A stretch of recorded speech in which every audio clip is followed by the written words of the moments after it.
আজকে আমি নিয়ে এসেছি একটি ছোলা শাকের রেসিপি। এই ছোলা শাকের রেসিপিটি কিন্তু খেতে ভালোই লাগে। তো চলুন শুরু করি আজকের এই রান্না।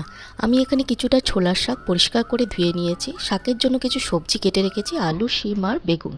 এবার কড়াই গরম হয়ে গেলে 1 চা চামচ মতো তেল দিয়ে কিছুটা বড়ি একটু লাল করে ভেজে নেব। বড়িগুলো ভাজা হয়ে গেছে, এবার তুলে নিচ্ছি। ওই তেলের মধ্যেই আরেকটু তেল দিয়ে এবার তেলের মধ্যে কালো জিরে ফোড়ন দিয়ে দিলাম।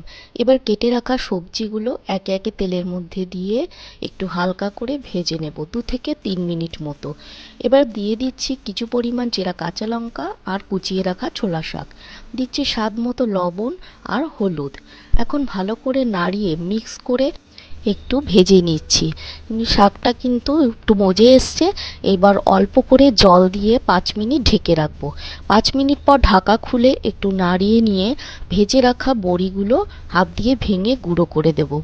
বড়িগুলো আমি একটু বেশি ভেজেছি, কারণ বড়িগুলো যাতে মচমচে হয়, তাহলে খাওয়ার সময় ক্রাঞ্চি ভাব থাকবে আর খেতে ভালো লাগবে।